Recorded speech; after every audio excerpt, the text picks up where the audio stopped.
J'ai grandi dans une famille catholique. J'ai fréquenté une école religieuse pendant 10 ans. J'ai appris le violon à l'âge de 3 ans et la lecture à 4. J'ai été dans les cadets de l'air et ensuite au collège militaire. J'ai fait ma formation universitaire à l'École des hautes études commerciales où on m'a enseigné à gérer.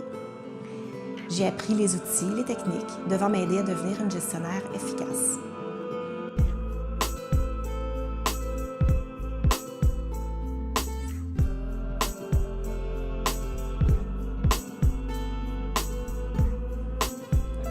La discipline et la rigueur, je connais ça. Toute ma jeunesse, j'ai tenté de performer en plus de me conformer.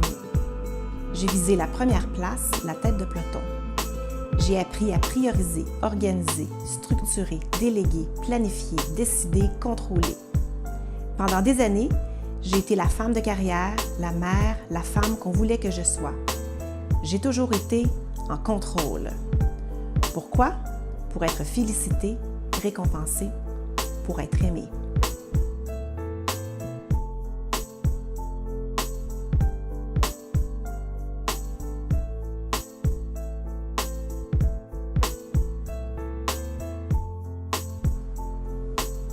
Pendant les 18 ans que j'ai passé dans le milieu corporatif, je me suis posé sans cesse une question.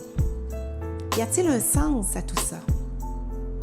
J'étais dans la vitesse, dans l'adrénaline, tout pour ne pas m'arrêter.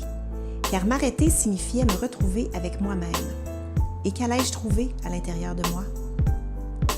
Tous les matins, je vivais cette course qui m'emmenait de la maison à la garderie, à l'école, au boulot. Et la course se continuait au bureau, d'une réunion importante à une autre réunion importante. Je refaisais le même chemin dans le sens inverse tous les soirs, en me demandant combien de jours je pourrais tenir ce rythme.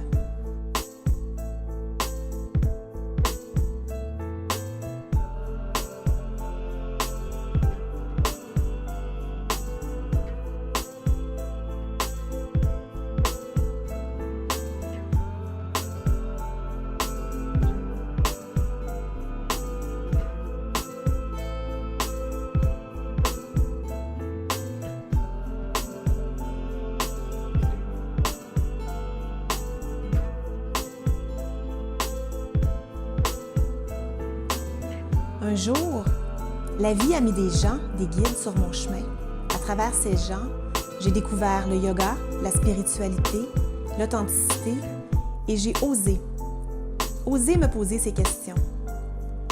Et si l'argent n'existait pas? Et si je me laissais aller à imaginer ce qui me rendrait vraiment heureuse? Comment est-ce que j'aimerais réellement passer mes journées? Qu'est-ce qui est important pour moi de transmettre comme valeur à mes enfants? Qu'est-ce qui me fait réellement vibrer?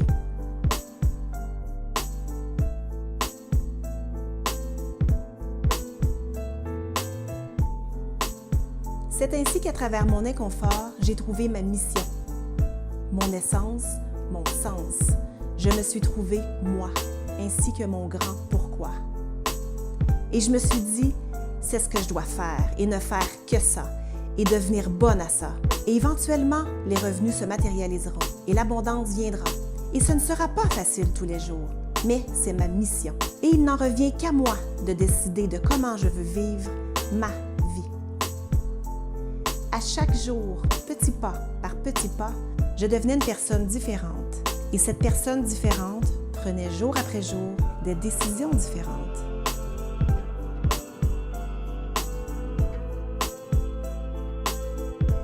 Aider les gens à trouver leur grand pourquoi, leur mission, le sens de leur existence me fait vibrer. Partager mes apprentissages, participer à l'éveil de mes clients vers une vie plus inspirée donne du sens à ma vie. Les emmener vivre des expériences qui transforment à l'autre bout du monde ou à l'intérieur d'eux-mêmes me remplit de bonheur.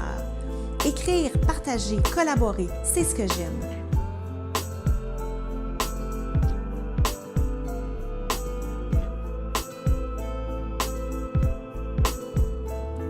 Vivre une vie qui a un sens, ça n'arrive pas par accident. Ce n'est pas une question de circonstance, c'est une question de choix. Je ne vous dirai qu'une chose, en cas de doute, osez.